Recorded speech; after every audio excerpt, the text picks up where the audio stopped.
Hello, everyone, and welcome back to the Between Realities VR podcast. What's this? Forget what we were. What is this called again? I forget what this thing is called. What are we doing? Hello, everyone. Welcome back to the Between Realities VR podcast. We're really excited to have you here with us today. I'm excited to be here. I'm Alex. I am one half of Between Realities. The other half is right here next to me. His name is Skiva. It's Skiva. It's Skiva. What's up? How you doing, buddy? Doing good. All right. Awesome, doing man. good. We're here. We're here. We filmed a bonus episode earlier in the week. Yes. This is my second time being over here this week. Yeah. Which we have not shown anyone yet. And we will be airing next week, which we're excited about. I don't think we've told anybody what that is yet, have we? Okay. Well, are we going to tell them at the end of today's episode? Nah. Well, sorry, guys. I tried, I tried. I'll just say we should wait maybe to get the approval that needs to happen by Marvel. Wow. Okay. Ooh. There you go. Yeah. Marvel needs to approve our episode before we can show it. Sounds like a joke. It's so not. Let's see if it shows up. It should. Yeah. Hopefully. And that should be enough information. You know, if you know anything about the VR space right now, you probably know what's going on with that. Yep. Well, thanks for joining us. Like and subscribe. Okay. We need please do. Subscribers. That'd be sweet. We need likers. Yep. We need all of those things. Channel members, perhaps, Patreons even, there's a lot of expensive stuff that goes on with this stuff. Just kidding. You guys don't have to do that. But if you do, we will love you forever. Yeah. We'll probably love you forever anyway. But yeah, but preferential treatment, maybe. Yeah. Sure. Maybe a little preferential treatment. So it is Friday. It's December 17th, 2023. By this time next week, everyone will have PlayStation VRs, and that's pretty insane to think about. Dude, right? Pretty insane to think about. Man, I'm so excited. I got my shipping notification. That thing's on its way to my house. I'm so excited. Mine I can't even handle it. Mine too, and I will not be home. I will be traveling for work the day that thing goes up. So I am slightly sad about that. But it is what it is. Gotta pay the bills. You do. Got to pay the bills. So it's Friday. We are live on YouTube right now as our preferred platform of choice. If you are a Between Realities fanatic, you're watching it on YouTube. That's all there is to it, right? But we are on Spotify for all of you audio and visual listeners, as well as iTunes and a couple of the other podcast platforms out there. We are officially partnered with Upload VR. Wait, no, the Upload VR? Yes, the Upload VR. The Upload VR. Partnered with those guys. Episode is up on the weekends, so maybe you're catching this on Upload, and we're just fine with that.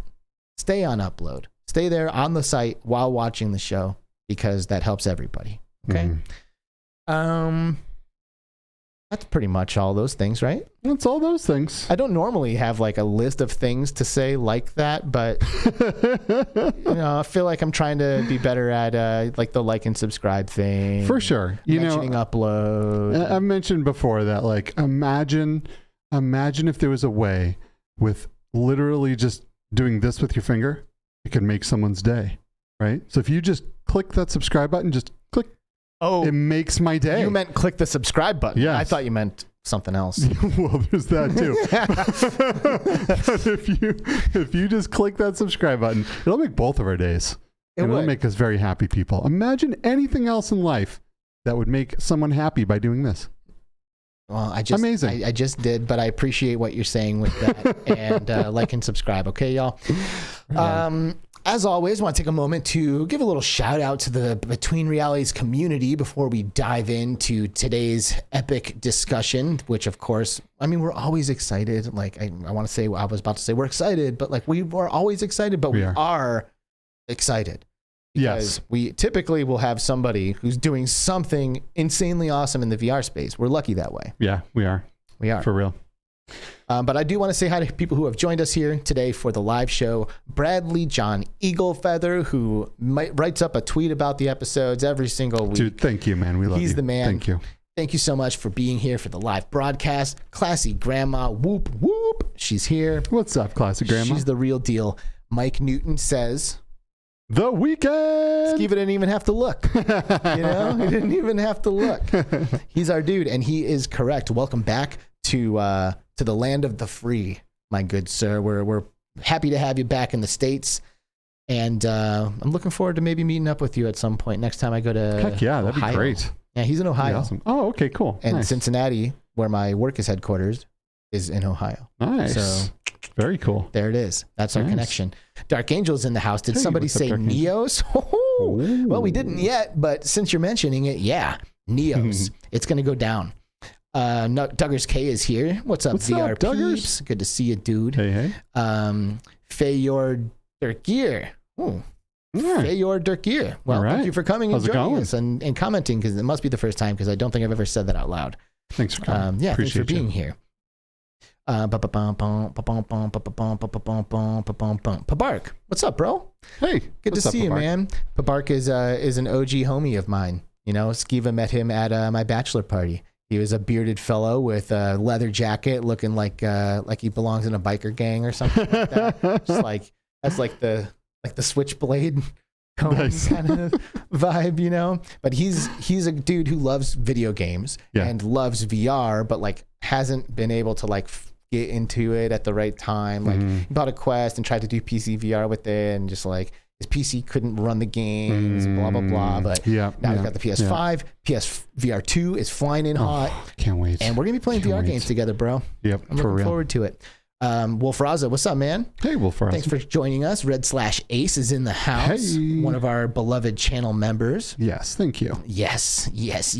Mickey Burr, the guardian angel here at Between Realities. Love you, Mickey Burr. Revo End is here. What's up, Revo End? Thanks for joining us here on Between Realities. Means a lot. V Roy boy. What's happening, V Roy? He's here. He's V Roy boy, and he's here. Virtual Steve is here. Well, kind of. What's up, Virtual Steve?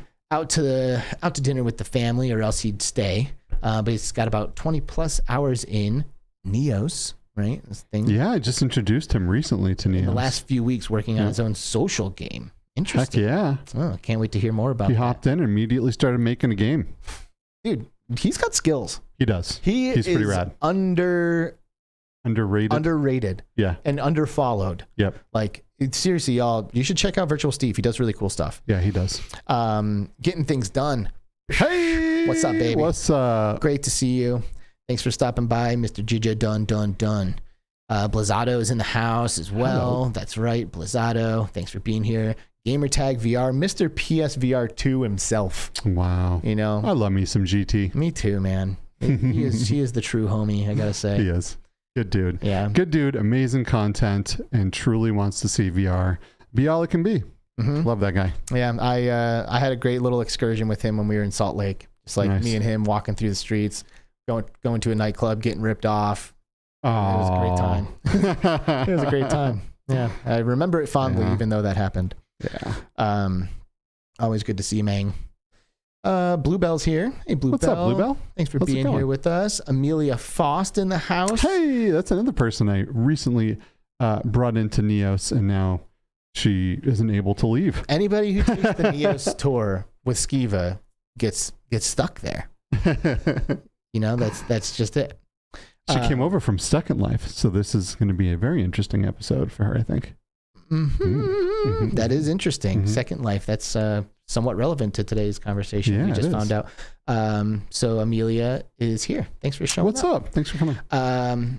Jenna Sequa, how you doing? What's up, Jenna?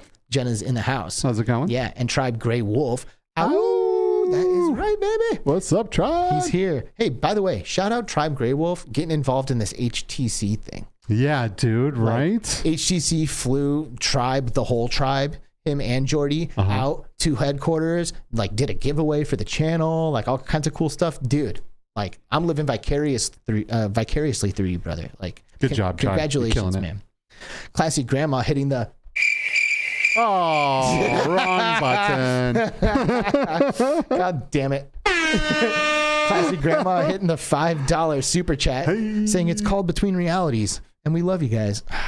Gosh, does it get any better? No. Than a Classy Grandma super chat? It does not. I love Classy Grandma. Oh gosh. That's funny. Yeah, this chat has just been really, really awesome. It has been. I think there is also a second super chat by Classy Grandma as well. She went out and just recently got a computer to get into PSVR. No way. And so, you know, I've been like, yo, going into NEOS, let's go. And she won full body trackers from Tribe. She did. She did. She's going to be hopping in there like full blown avatar, complete immersion style. Oh my gosh. Gonna be great. Wow. Well, you know, 0 to 60 when you get into VR. Yeah, for sure. And you get it. Yeah. Daniel Kaz in the house. He's here. What's up? Thanks for being here, Daniel. VR spry guy. He says hello, everyone. Hey. Thanks for being here, man. Sphyxia. Ooh, what's up, Sphyxia? Thanks for coming by. That's a new name. I love it. Guido7335, another beloved channel member. What's up, buddy? Yeah, dude. He's the deal.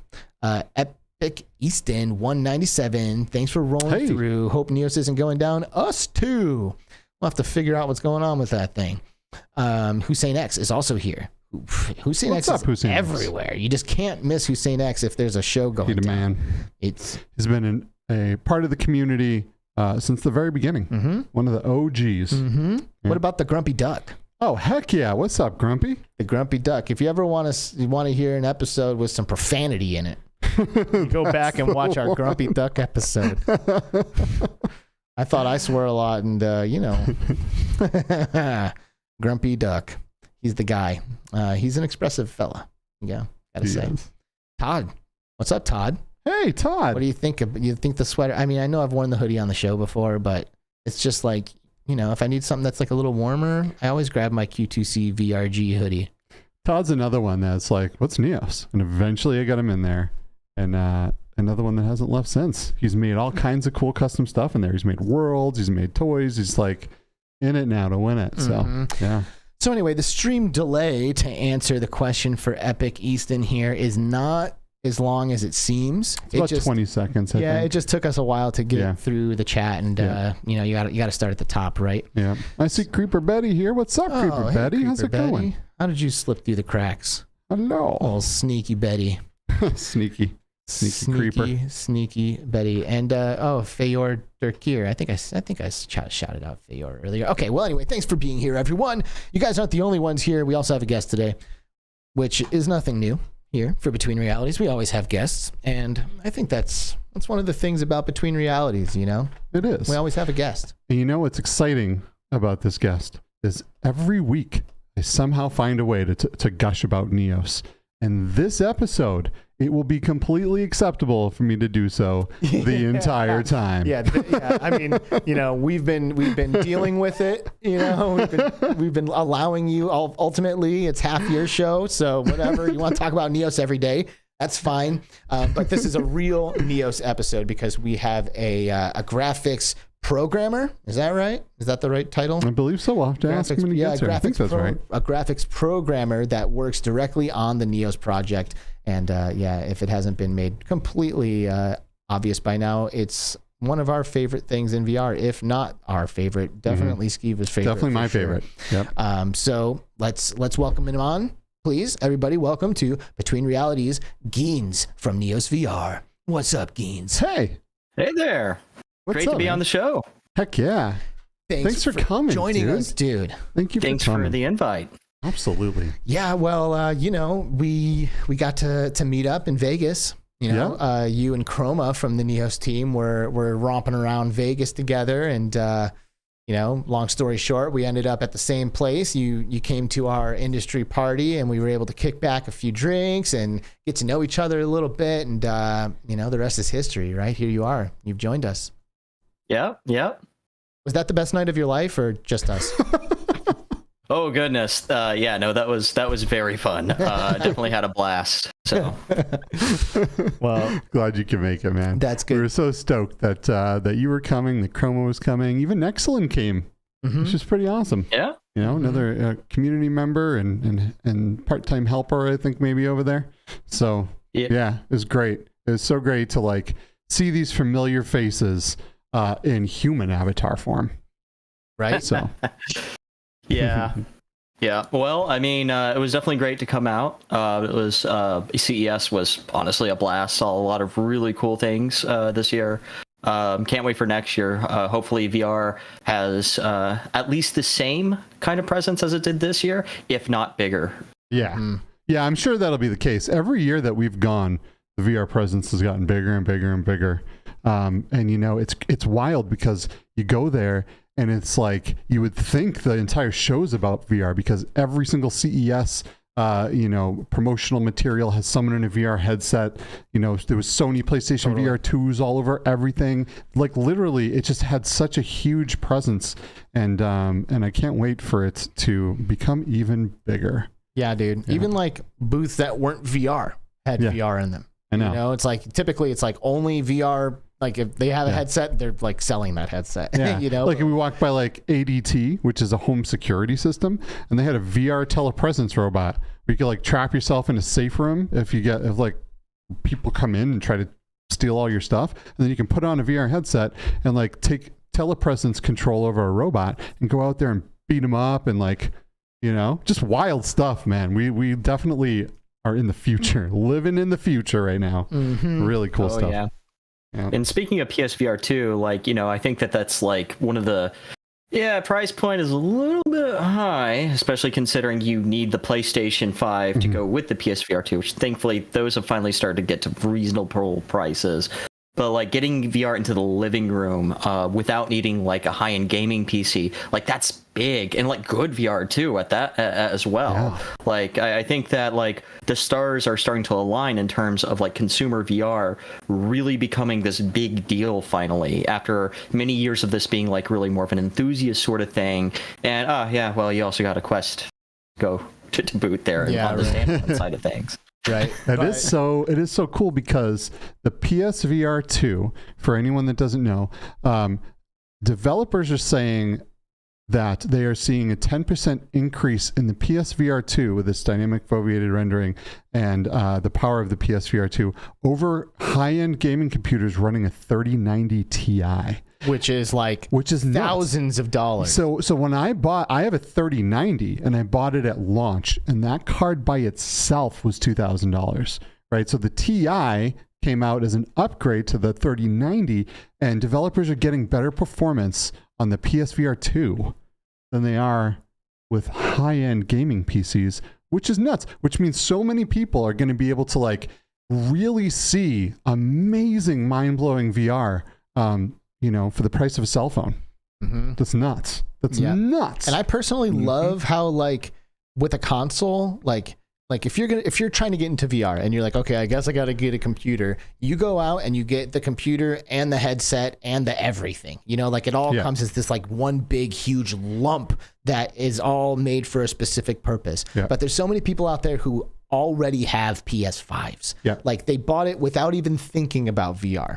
And now Christmas is coming up, you know, mom doesn't know what to get them, or, you know, the girlfriend doesn't know what to get, or, you know, whatever it is. Like it's a gift for someone who's into gaming, who has a PS5, who uses it all the time. And they won't even realize what's about to hit them. You know, like it's going to be like when the PlayStation VR 1 came out. Like I didn't know what was going on. And then I went to Best Buy and slapped a headset on and I was like, oh my God. Like what? For real.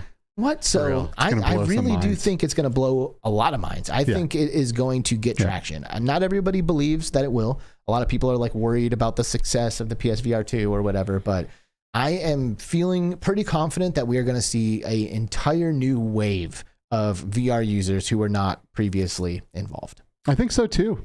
I do. You know, the other good thing, there's so many good things. One of the other good things about having a PlayStation VR, right, is like if you go out and you invest in PC VR, you know, like you said, you got to get the computer, you got to get the headset, you got to kind of know what you're doing because you got to get the right kind of graphics card, you got to get things to make your PC run VR well. And then you have to like do all the PC VR stuff, right? You got to like get a Steam account. You got to, maybe if you get an Oculus headset, you got to install the Oculus stuff or the Meta stuff, right? Then you got to like troubleshoot things. Things don't always work properly. To this day, I start up my headset sometimes, there's no sound. And then I got to like figure out what's happening. Like, but this is like you plug it in, you turn on the console, and that's it. That's all she wrote. It's beautiful. Good to go.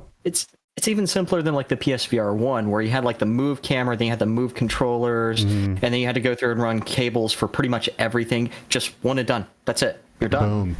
Fantastic. Did you pre-order it? Do you have a PS5? Do you have all that stuff? Yeah. Oh yeah. And I mean, like, I'm really interested just to kind of see like where the AAA side of this is really going on the console side. Of course, like on PC VR and even like on Meta's hardware as well.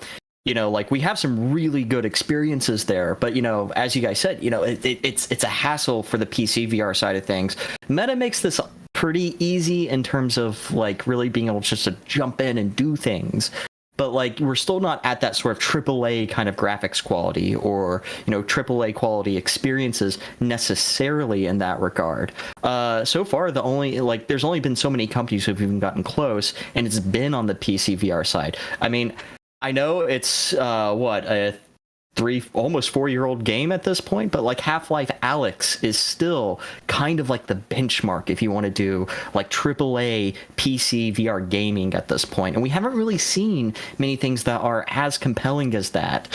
Then again, that also has a little bit of that Valve magic going there as well. Certainly we have like Boneworks and Bone Lab, which have gotten close in a lot of regards to kind of being able to deliver these kinds of experiences, but we don't really have something that has that full AAA sort of package that people tend to expect. Meanwhile, on the console side, where Sony being a very big company with probably one of the most, if not the most popular console out there, short of maybe the Nintendo Switch, they're very picky about who they go through and partner with these sorts of things. They want to understand what it is you're trying to build. They want to understand, what kind of quality bar are you trying to achieve, and they partner accordingly here. Yeah. Yep. Man, this is exciting. This is truly exciting time for VR. I've been like actively avoiding reviews and footage and stuff. Like I'm like, I don't like spoilers. I don't like seeing things about stuff ahead of time because like if I am committed to doing the thing, you want the full experience. Every single second of it. Yep. Like I don't need you showing me a waterfall, but I've seen some waterfalls. And man, does Call Mountain look good. God, it looks so good. Like the colors and everything, just like the fidelity of, I haven't even been in the headset. I've just seen footage. Yeah, last time I have been that blown away was with Half-Life Alyx, and this looked better. I got to play it for 30 minutes, and Call the Mountain is man, people are going to I truly believe we're going to break some eye tracking with this because people are going to be in there crying. Wow, you might be right. This is something that I haven't mentioned yet, but and I don't know, we haven't talked about this, but when we were in Salt Lake City for the Val event, we did our podcast. Well, not our podcast. We did, I guess it was Q2C's podcast. We did the Q2C podcast live with Eric and Todd from a Dave & Buster's in Salt Lake City, while simultaneously the Among Us VR Shell Games event was happening. And the only reason that we were able to do that is because the dude who was working at Dave & Buster's, is Brian, I believe his name was amazing. Like the dude helped us so much. He completely rose above and beyond the Call of Duty, like drove Todd, I think, to a Guitar Center or something to buy something that we needed. Like he was like pulling out all the Dave & Buster's resources, and he was just generally a rock star. He was. So afterwards we were like, we couldn't have done that without this dude. And what can we do to just like show him our things? Let's send him a Quest 2. So we did. We sent him a Quest 2, and it's like at a time when he's like, I think he's getting ready to have a kid or something, and like was pretty busy, and we didn't hear from him for a while.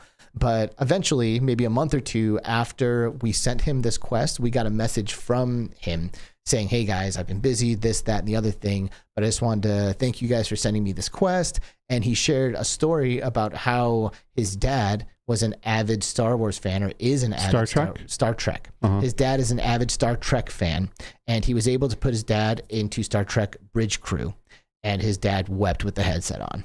And that is just like some of the most crazy, and like, I don't know, like it like brings it back to like the beginning for me. You know what I mean? Like when you hear a story like that, it's like, oh yeah, like, I'm used to VR now. Like I put the headset on and take it off, like, 10 times in a row, doing different things, just like instantly flipping back and forth between realities, but I just said the name of our show. That's all. Oh, I was like, no. It's like, oh, is something break? Yeah, no. But he cried wearing the headset. Like never thought he would be on the Enterprise or whatever the thing is called. And like, I don't know, man, it just speaks to the power of all this stuff. And it felt like a good moment to share that. Yep. Yeah, people are going to lose their minds, man. I can't wait. It's like 6 days away or 5 days away or something now. Yep. I got like 6 games installed and ready to go. Right. So all of this said, NEOS for PlayStation VR 2 is confirmed. Unfortunately, I can't speak to that one. I'm afraid. Confirmed. Confirmed by Alex, who has nothing to do with NEOS. No, how sick would that be, though? I haven't seen another platform that might be able to run NEOS besides PSVR. Right? That's a good point. It would be really cool, right? I mean, yeah, if NEOS needs any help getting a hold of Sony, hit me up. I'll help. We'll see about that one. Well, for now, NEOS is PC VR only. Yep. And honestly, I think that is one of the things that like contributes to NEOS maybe being more of like a underutilized or underrepresented metaverse platform in the space. People, when they think about these metaverse platforms or social platforms in VR, they basically immediately go to VR chat, Rec Room, maybe even, I don't know, basically those two, right? Is there another one that really stands out? Well, now Horizon. Yeah, that's true. A lot of people use Horizon. Yeah. But the reason why they use the reason why these are so popular is because they're all accessible via the Quest. I mean, VR chat was doing pretty good before the Quest came around, but the Quest is what makes it usable by so many different people. Yeah. With a an affordable price point. Yeah. Yeah, right. Hey, what do you think? Do you, Geenz, when in terms of like standalone, do you see it happening in this current generation? Do you think we'll be waiting for like a Quest 3 or something before we can start to imagine NEOS kind of hitting a standalone device? Well, I mean, first of all, we do have a version of NEOS for standalone that you can obtain through the Patreon today. However, of course, it has its own problems, its own quirks that we need to work out here.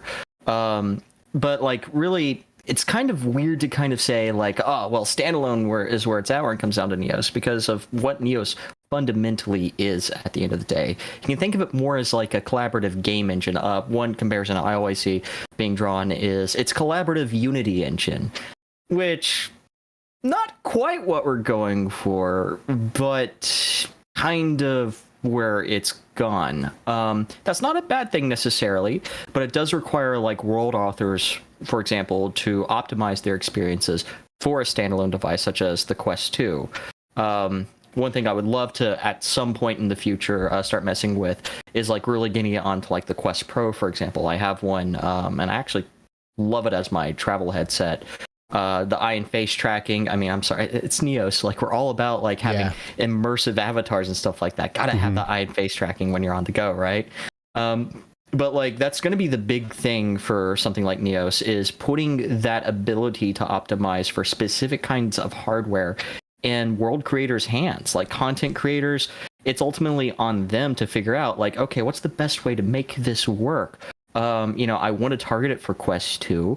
How do I balance everything here? How do I balance the graphics? How do I balance the functionality and things like that? And that's really what we're more about, is giving people those sorts of tools to do these sorts of things for that kind of hardware.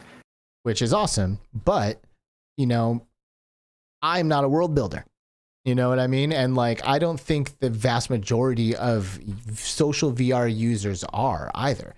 Like, the reason why I love NEOS isn't because of the building tools or the collaborative tools, which I appreciate because it ultimately is what ends up getting me all of this amazing content. But it is the the stuff that everyone else does that blows me away about NEOS. Like I can go there and I can just be like a tourist, like I can just visit the worlds. I can play with the toys that people let me play with. I can have the interactions with the other people that are in there without doing the work. And to me, like, that's the best part. Like, I mean, I'm just not into world building. I have no desire to like have an idea and then turn it into something. I love everyone else's ideas though. And I've had more fun in NEOS than I've had in any other platform. So while I totally see where you're coming from there, I'm obviously coming at it from like a normal user perspective, right? Yeah. Like somebody who just wants to go into worlds with friends. Yeah, and that's definitely one of the types of people that pop into NEOS, right?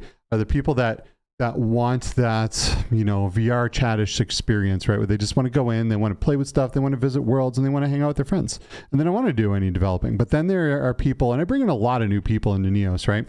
You will see the people's faces light up that have that like creative, I would love to be able to design something in a game or in VR, but I don't know how to. But they have that in them, and then you start showing them some of these tools, and some people they get it, and then all of a sudden they're in there building things and they're making things, and they've discovered this new love of creativity in virtual worlds and being able to express themselves through this almost dreamlike VR experience that you have full control over. Yeah. It's pretty wild. And when I see the people that get that, and all of a sudden they're hooked and they're in their building, that's like maybe the most gratifying when I give all of these tours, right? Because ultimately those are the people that go in there and that are going to make the platform better. I like platforms like this because it's not on the company to make it awesome, right? All of these people come in and they contribute, and everyone's able to build. It's essentially like hiring an army to like build worlds, but all of these people are doing it because they want to, and they love building and expressing themselves, and have the right tools, right? Yeah. And just to kind of like tack on to that point, like that's kind of like what our job is to make sure content creators have the best tooling that they possibly can available to them at all times. Because if you can do that, then you can go through and talk about like, all right, well, how do we have that great, super solid social experience? Second Life, which is kind of what my 9 to 5 is nowadays, on Second Life, we kind of cater to both, right? You have people engaging in those social experiences, but you also have that developer side as well. You can completely ignore the developer side. And if you're a developer and you just want to make content and just give it to the masses, you can ignore the social side as well. Ultimately, there's a balance that has to be struck there. You can have both, and both can be very well refined. But you really got to kind of figure out like, okay, well, what priority are we going to focus on today versus tomorrow? And right now, our biggest focus has been for a good bit here, kind of making sure that tooling is just right, so that as a content developer, you can create these optimized, immersive, like crazy experiences that other people can just walk into and experience with their friends. But of course, there is a certain there's a certain requirement on our side to make sure that these tools aren't too difficult to get to the hang of, making sure that our technology is most importantly able to scale out without developers having to really understand every little nook and cranny. Although you can kind of see NEOS as more of a game engine than it is like, say, a chat application. We still have to go through and make sure that these tools are still easy to work with at the end of the day. There's a reason why Unity, for example, got as big as they did. I mean, hell, they went IPO, I want to say, 2 years ago? They got that big because they were really focusing on making sure it's easy to build games with their engine, as opposed to, say, Unreal Engine, where, I mean, I've worked with Unreal over the years, and it gets a little bit complicated to work with versus Unity, where it's super easy to dive right into. And that's kind of really what we want overall if you're going to develop for the NEOS platform, is that you can just jump right in. And then we also have that social side, which similarly, you can just jump right in and jump into an avatar, go through and, someone can give you something they can add to your inventory, and just run around, either just socializing with people or do my favorite pastime, which is being an absolute gremlin on the platform. Being an absolute gremlin. I love it. Who's not an absolute gremlin is Roy Boy, hitting us with the 60 schmeckle super chat. Thanks, VR Roy Boy. 60 schmeckles, man. I'm pretty sure that's a lot of money. He says, so happy to be here with this awesome VR fam. Such a great community. And I couldn't have said it any better. We really do have the best community out there. We really do. You know, like the Between Realities community, an even better subset of the VR community, as a whole. Correct. Wow, we're finishing our we're finishing each other's sentences. Now. Oh, I finished. Okay, yes, that was good. Hey, by the way, Ash Westar gifted 5 Between Realities memberships in the chat. Hey. That is pretty awesome. That is awesome. Thank you, Ash Westar. That's so great. Classy, Grandma, Snow Toad, Michelle B, Lindsay Sherman, and Chromasnare, who I haven't even said hi to yet. Hi, everyone. What's up, everyone? They all got these memberships. That's so great. Cool. That's amazing. Thank you so much. Yeah, now you have awesome little Between Realities logos next to your names. Yeah. That's so rad. Very cool. Dude, I love all of you so much. I know. This is so great. I know, man. It's so great.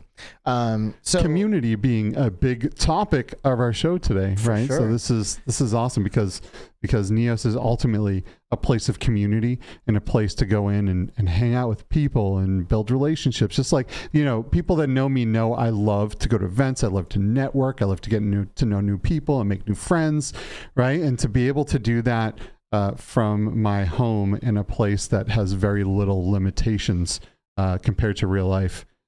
Just made me fall in love with NEOS. Also Space Denizen, right? And what's up, Void? Techman Jew, what's up, bro? Hey, Tech, how's it going, Good buddy? to see you, man. And Mr. Tasselhoff too. Like Arcanian also. We got so many great people here joining us today. Heck yeah. So you mentioned Second Life, Geenz, and I gotta be honest, I feel like no one ever talks about Second Life, like as a virtual reality social experience. Right. I did not realize that you also were involved with Second Life. That's pretty cool. Did Second Life come before or after VR? Well, way before. Like many people who are into Metaverse, a lot of us just kind of started off like on Second Life, like way back in the 2000s. You know, I know that like for some people that's hard to imagine. Wait, Metaverse of the 2000s? Didn't Mark Zuckerberg invent Metaverse? What? But no, it existed back then, and even existed at least in concept before that. But like back then, like it was a very different kind of landscape. It was kind of like a sort of 3D web, if you will, and that's kind of where Second Life was trying to go in a lot of regards. Everyone can build in this very contiguous, implicitly collaborative world. People can sell items to each other. They can do all sorts of cool stuff on it. And that's kind of like what kind of set a lot of foundations in terms of what a metaverse should be. But yeah, I've been using it since, goodness, I think the first account that I had was 2006, 2007-ish. Nice. And that one's been long since lost to time. But the one that I really started to use came about in 2008, back whenever the Winlight viewer was just starting to kind of make its beta testing rounds and stuff like that, which brought one of the first major visual bumps in terms of quality for Second Life. Nice. Easton says that that's because Second Life doesn't support VR. Is that true? I thought it did. It kind of did at one point. I know someone's kind of holding that candle still to this very day, like through a sort of third-party viewer. Since the viewer is open source, people can make modifications to it and ship their own versions of it. But who knows what the future holds in terms of VR and Second Life. So, Wait, so was Second Life open source? Not exactly. The Second Life viewer, which funnily enough, one of the people you mentioned, I actually worked with back in the day on a third-party viewer. The Second Life viewer is open source for the most part. But yeah, you can go through, take the viewer source code, change it, recompile it, and release your own version of it. Cool. The server, on the other hand, that's behind a big brick wall. Yeah. Yeah, that makes sense. Right? That makes sense, right? To a point. I don't know. I've always been really big into open source. I love, when people are able to contribute to a project that they love, be able to modify and change things to their will without voiding warranties and this and that, and But anyway, I just love open source projects. I used to be a Linux administrator, and so it's kind of a little in my blood. That's another air horn. How's the volume of those air horns, by the way, y'all? Is that too loud? Sounds a little loud to me. But it's an air horn. It's supposed to be loud. I guess you're right. CreeperBetty dropping the $10 super chat, saying, I love NEOS so much. It challenges me, and every time I hop in, I learn something new. Looking forward to hearing what the next level is going to be. P.S. I'm Alex's #1 fan, always and forever. Get in line, Skiva. Get in line, because I am #1 for CreeperBetty, and that's the truth. Right. I love you, Betty. Who isn't a CreeperBetty fan? If you're not, you should be. Yeah. Oh, dude, in Bluebell too? I'll give you one of these, baby. Yeah. She says, love Between Realities and this VR family. I need to get into NEOS very soon. Yeah. You really do. Yep. You really do. By the way, I have noticed all of the 90s R&B song lyrics that have been filling the chat today, and gotta say, I'm not mad about it. So, feel free to just keep singing your hearts in there. Keep singing your hearts out, because it's like why are people singing? Well, Don't Go Chasing Waterfalls came up, and there's other jams have been coming out. So I'm into it. I'm into it. So, all right. So, Geenz, when did VR happen? Because you've obviously been what was the word you used, gremlin or? Yeah. Well, I mean, for me personally, way back when my husband actually bought one of the CV1s nice. From or actually no, it was a DK one. Boom. I think I still have it in the garage somewhere, but he bought one, and he told me, Geenz, you gotta check this out. And at the time I was kind of like, I mean, VR seems kind of cool, but it's gonna mess up my hair, dude. Come on.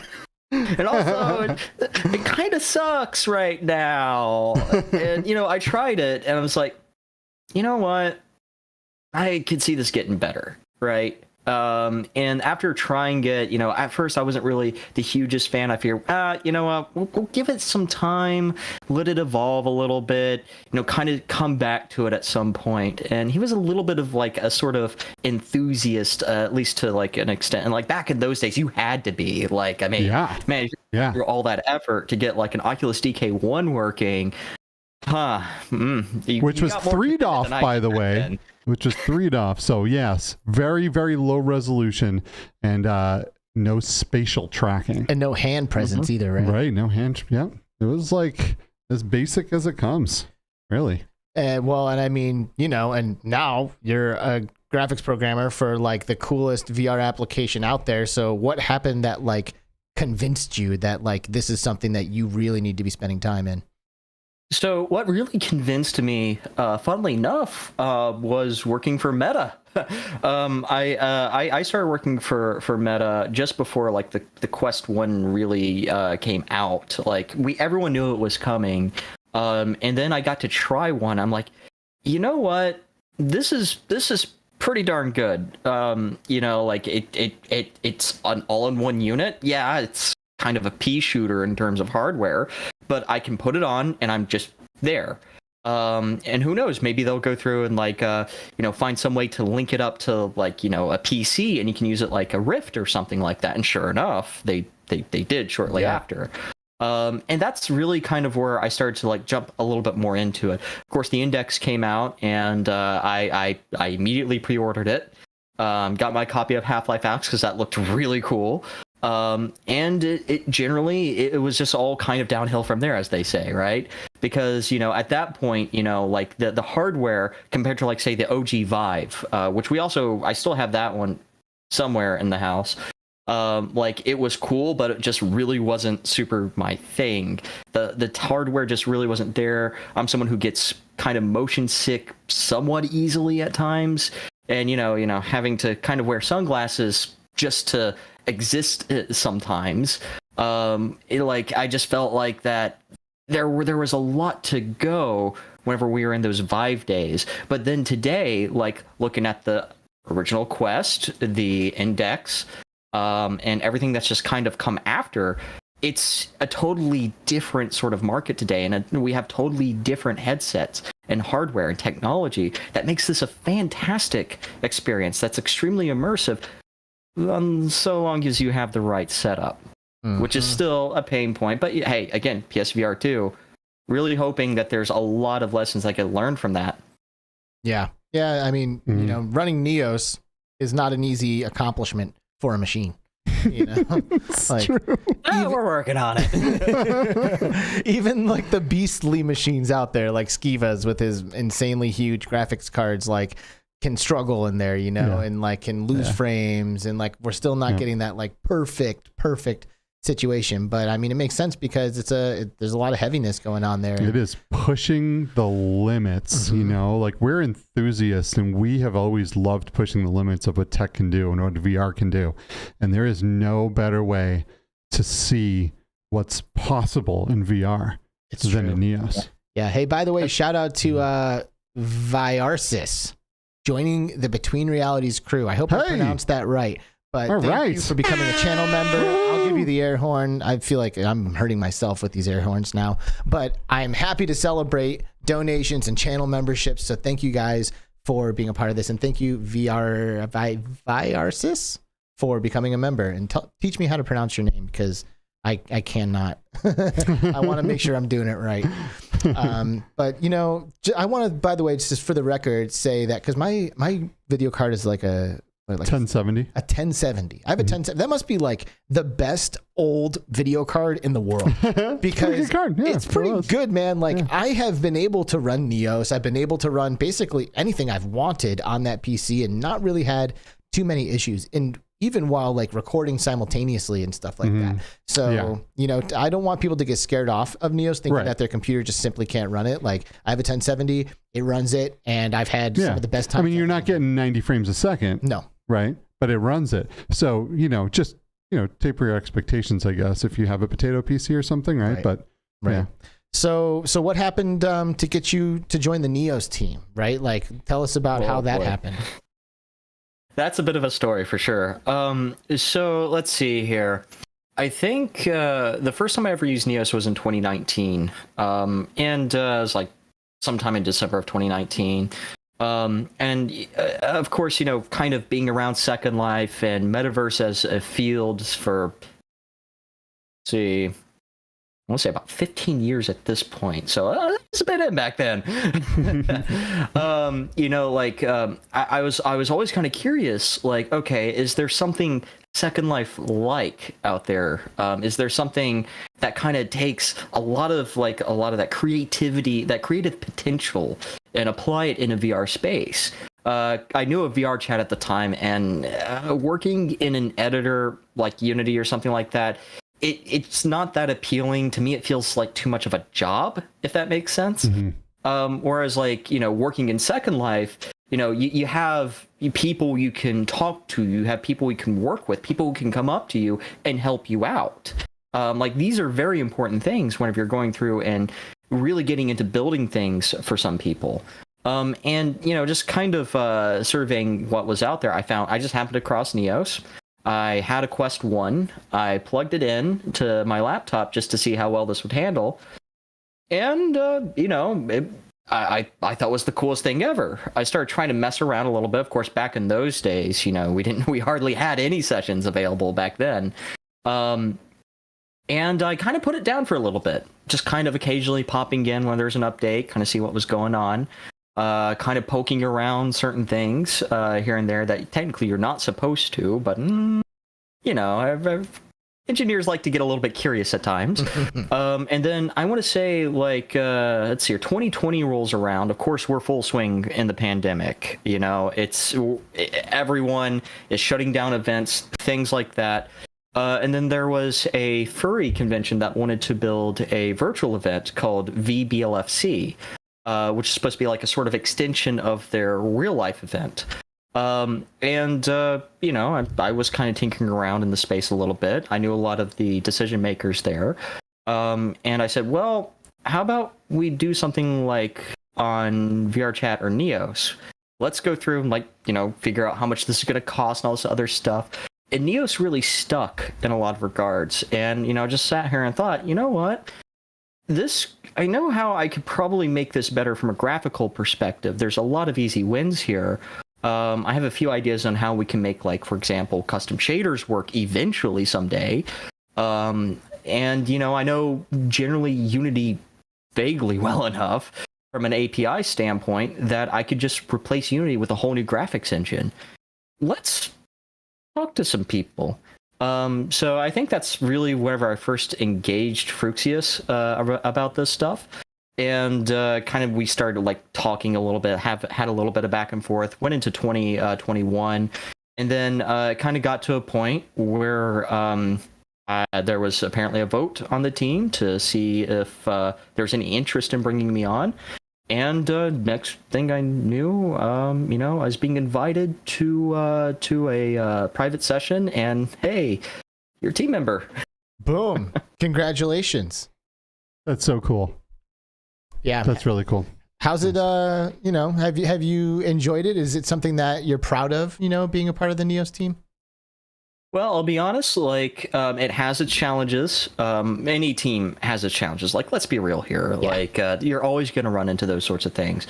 But that being said, definitely it's a team that I stand in solidarity with across multiple things. It's a team that I enjoy working with most of the vast majority of the time here, So, yeah. Yeah, I'd say I enjoy being where I am on the team. Nice. So speaking of the NEOS team, how many people do we have contributing to this project from, that are official to NEOS? Well, I'd say at this point, about 14, like in terms of like official people who are doing things today, or who have been doing things, we'll say, historically. Mm-hmm. Right. Nice. Cool. So you mentioned that you got involved basically like looking to contribute to a furry convention that was happening in VR, right? That was happening. And a lot of it seems like there is a very strong furry community on like all social VR platforms, right? Like VR chat, there's a strong furry community there, and some people get the wrong impression and think something like, oh, it's only for furries. And same with NEOS. Like every time I've gone into NEOS, so many of the people that I meet in there are furries. But I got to be honest, like I don't exactly know what it means to be a furry, right? And I think a lot of times people kind of come to their own conclusions or make assumptions or, think it's like, I don't know, something that's like really taboo or something like that. But I am curious, like, can you enlighten us a little bit on like furry culture? Oh boy, that's always a loaded question. I'll do my best. Thank you. So the furry fandom, okay. I guess you can kind of think of it more akin like to like anime fans, like otakus and stuff like that. Only with a few other elements on top of that. So like there's a lot of people in the LGBTQ community. Well, I wouldn't say the overall LGBTQ community, but like there's a lot of furries who are in LGBTQ. For a lot of them, they just want to be a funny animal person on the internet. That's pretty much the long and short of it for the most part. Furry conventions are a way for these people to meet up in real life a lot of the time. And for the most part, they're largely just normal people. Whenever you actually meet them in person. Don't count me on that list. I'm very much not normal. But, Well, but I mean, there's got to be some kind of. I mean, are there misconceptions out there that together we can squash? Because like I said, like I've been in NEOS a bunch of times, and there's furries running around all over in there, but like. It's always just been completely normal and chill as far as I'm concerned. You know what I mean? And I don't know. I feel like there's a stigma out there that I would love to like find a way to like, I don't know, maybe lessen. I mean, like, well, it depends on what I can actually talk about here, because furry is a very big rabbit hole. Right. That's about 40 meters wide on either end. So, like a lot of people, I would say the sex part of it is probably the one thing that a lot of people like to point to immediately. Right. That's all some weird sex thing. really isn't. Whenever you get to know these people, they're just regular people. They just want to exist, and that's about it. And they're just really looking for a safe space to exist. And oftentimes, they tend to group together, kind of like the community we have on, and a lot of parts on NEOS and a lot of parts on VR chat. Even Second Life for a very long time had a very strong furry community presence there. It's just kind of like what you see happen around the furry community is that we tend to group together in a lot of regards there, just because we feel safe, really, at the end of the day. So. Yeah, and I mean, I imagine just like having the ability to have a fully custom avatar and then embody that, like if that is your form of expression or something that you choose to do to express yourself, then like the freedom that you get in something like NEOS or something like VR chat to express yourself in that way is hard to find elsewhere, I guess, right? Yeah, absolutely. And I mean, that kind of like gets into like some of the identity mechanics around like Metaverse. And I know there's a lot of people in the Metaverse industry today who are like, well, why wouldn't you want to be a human? It's like, because it's the internet. Like, I can be a funny space bird raptor thing on NEOS, and people are just like, oh, okay, that's cool, whatever. I can be some robot thing on, say, Second Life. Okay, that's cool. And like, it's kind of like one of the big things for us is just like, we can be, hey, mom and dad said we can be whatever we want to be whenever we were kids. So I'm going to be some weird space raptor. I mean, cool. I love it. I am into freedom of expression. Yep. I am into being what you want to be. And I am into not stigmatizing that. So I appreciate you being willing to dive into that a little bit with us because, I don't know. I feel like furries get a bad rap sometimes, just spitting it bluntly. You know what I mean? Like, people just, I don't know, they like immediately want to write it off as like something weird or something like that. And, I'm not a furry. It's not any expression that I've ever personally felt like I wanted to have, but I completely understand it. And, well, not completely, but I totally see, I feel like I'm starting to understand it. And, I support it. I support that level of freedom of expression. So yeah, it's cool. It's cool to be able to go on the internet and be anything and do anything, especially in a 3D VR world that you can make anything happen on the fly with other people. Yep. Right. It's really, really cool. I hang out with everyone the same, just like I do in real life. It doesn't matter how you choose to express yourself, how you choose not to. People are people, right? So it's cool. Yeah. Don't be a dick is like kind of the mantra across the world, you know, like if you're just not mean or like nice, like we'll get along. Yeah. I've said this a million times, but I personally feel like I can be friends with anyone, literally anyone, so long as two things happen. One, we have a single mutual interest. And two, both people are being authentic. If both people are keeping it real and we have a single mutual interest of any kind, we can be friends. Like those are my only requirements. Like something that I like and keep it real with me, because I'm going to keep it real with you, and boom, we can become homies. And it doesn't matter how you choose to express yourself. It doesn't matter if you have a different sense of humor than me or whatever. We can get through all of that, Mm-hmm. Yeah. So ultimately, NEOS is a place, like we said, we can go in and you can be anything, do anything, but it's a place where you can go to foster community and to hang out. We lived through a global pandemic where for a while there you couldn't go out and hang out with people. And I found a lot of refuge, if you will, in being able to go in and hang out with my friends and see my friends on a daily basis and keep that bond strong, right? And really grow the relationships with the people that I love, and so I had, I have this love for NEOS and a lot of these different platforms, not necessarily just NEOS, because you can do this in Rec Room, you can do this in Horizon, but for me, NEOS is where I really was blown away and really just wanted to spend a lot of my time. So I feel like community is such a strong part of where we are today. Dude. And while we talk, I'm actually going to roll. I'm going to roll just some pictures of hanging out in NEOS here a little bit too. Speaking of the community here, bro, Mr. Survivor, right? Here it comes. Everybody close your ears. Woo! Ooh, there's another air horn. Mr. Survivor dropping $20 as a super chat, saying, I really appreciate this group so much. Heck yeah. Contrary to Betty, you're both my number one. Aww. That's so cute and nice. Aww, that shipment confirmation on the PSVR 2 was the best email I've gotten all year. Woo-hoo, right? Man, I agree with you there, Survivor. That is so exciting. We are all beyond hyped for the PlayStation VR 2, and we need to like make sure that we're all getting together and doing PlayStation together. Yes. There must be some, I know like initially there's not going to be a ton of multiplayer experiences, but there's got to be some, and I want to do them all with all of you. Yep. We also have, dude, did Ash Westar gift another 5 memberships? No way. Holy crap. No way. Dude, did you bring Ash Westar to this show, Geenz? Maybe. Wow. Well, Ash Westar is killing it. Now has gifted 10 Between Realities memberships to everybody here, and we're very grateful for that. Thank you. Thank you. Thank you so much.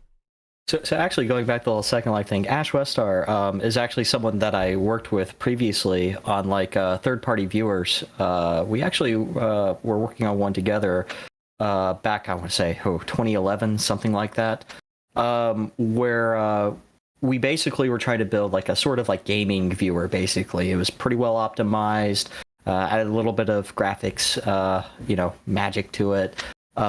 Made it look good, made it perform good, and that kind of set the scene for like some visual improvements that would land about a year later and change, where we brought normal and specular mapping to Second Life to make it look like something that wasn't made in like 2002. Yeah, right.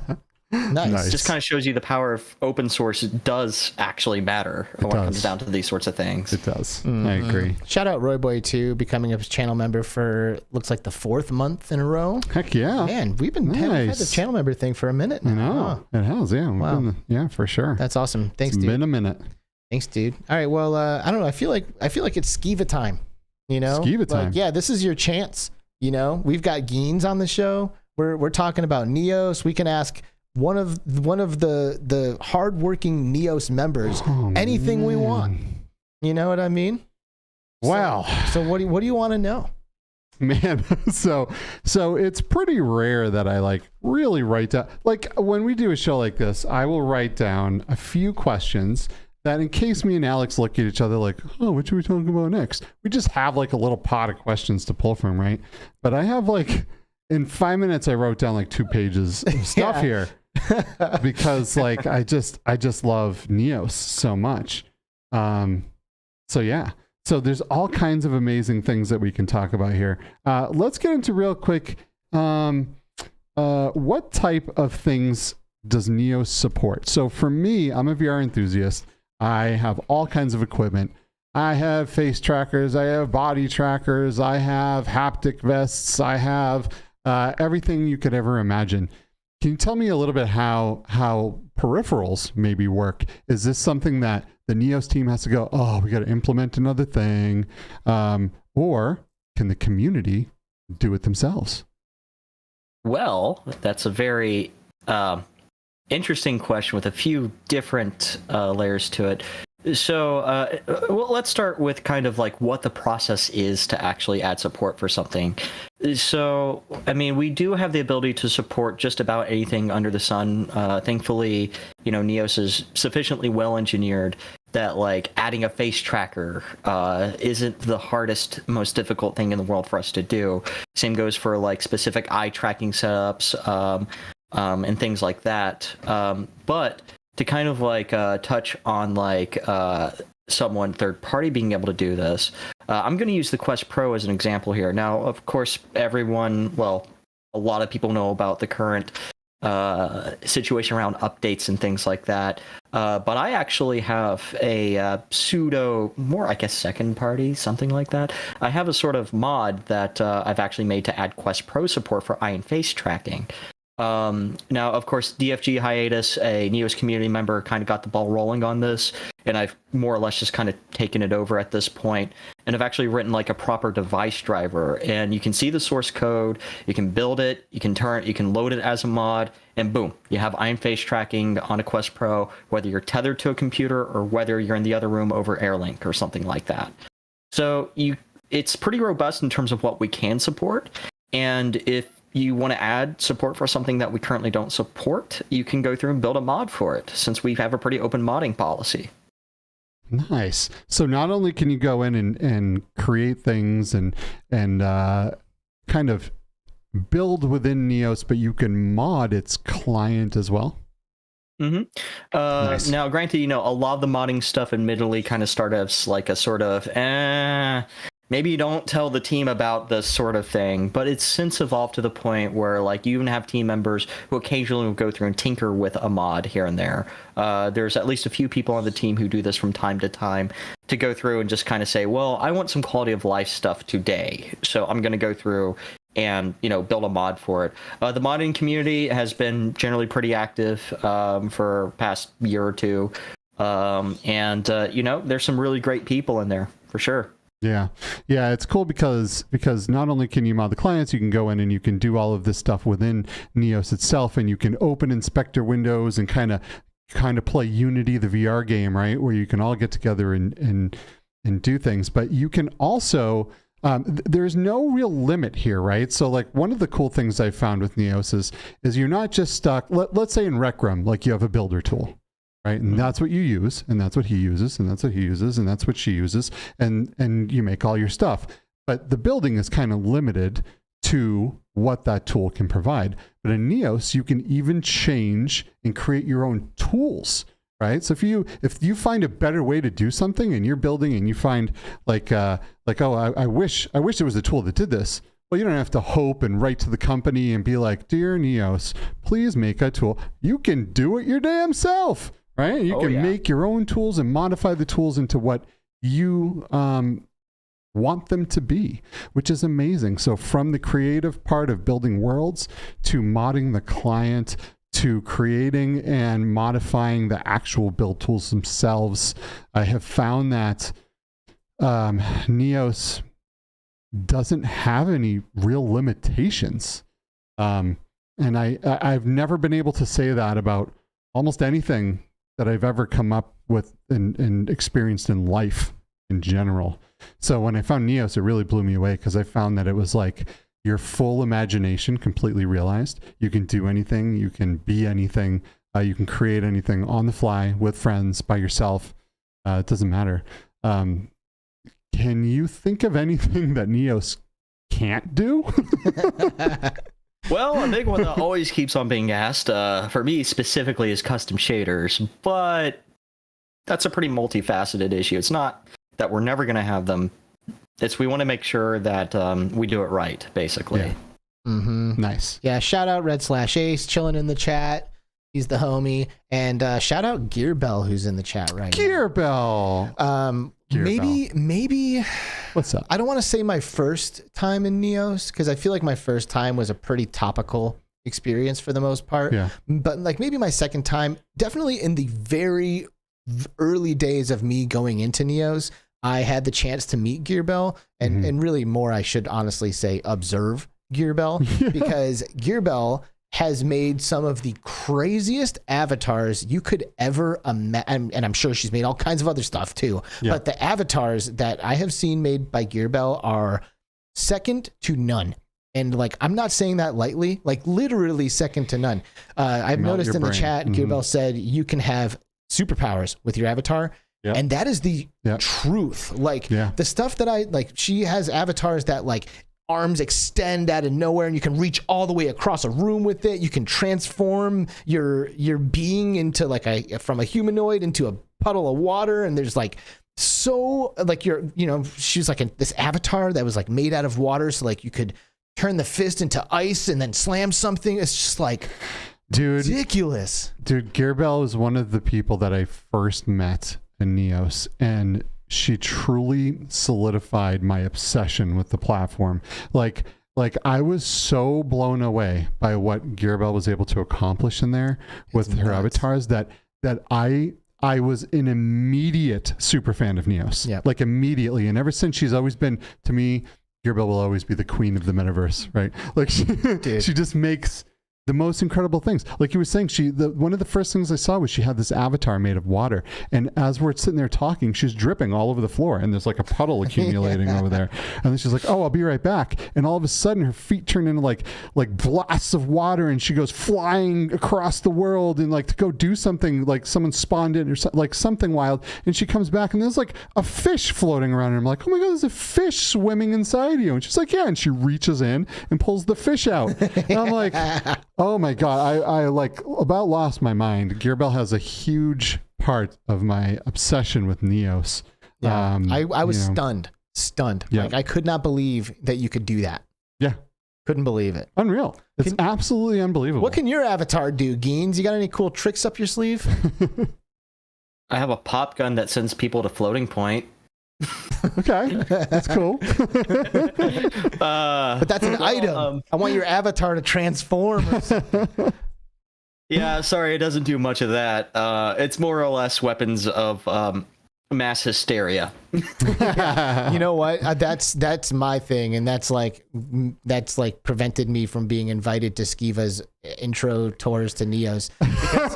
I just blast people with like rocket launchers instead of flying. So I found that you got to be careful introducing people in NEOS, because if their first experience is someone shooting you with a bazooka and you go flying off the world and you're trying not to throw up from being yeeted across the universe and falling off into the void of nothing, trying to figure out how you're going to even get back to the people you were just hanging out with.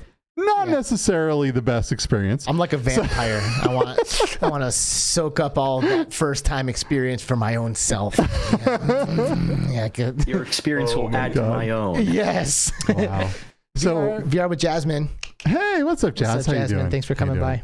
You know, one of the other things I kind of want to show off about NEOS a little is not only can you do all of these wonderful things inside of NEOS, but it has some really cool opportunity for creating content that can be viewed outside of NEOS, right? So it has an incredible camera system that you can spawn out, and you can change your point of view. You can have third-person point of views. You can make your camera do all of this cool stuff, and then you can export that to your display. So the social display is then mirroring the camera inside of the game, and you can make really, really cool things. I thought maybe it would be cool, and I don't know if this is going to cause some kind of DMCA thing, but I want to show real quick, like me and Tribe Grey Wolf and Short Stack and CreeperBetty went in there one day and we're like, wouldn't it be cool to kind of like remake a scene from a movie in NEOS?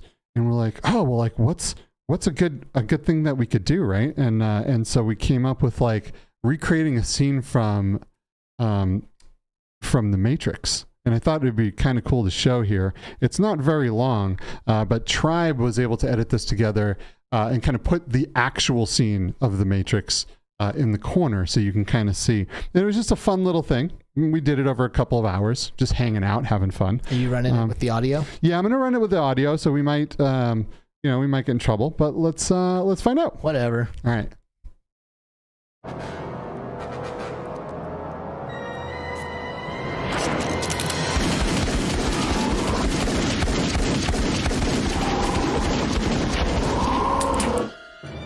Skiva! Help!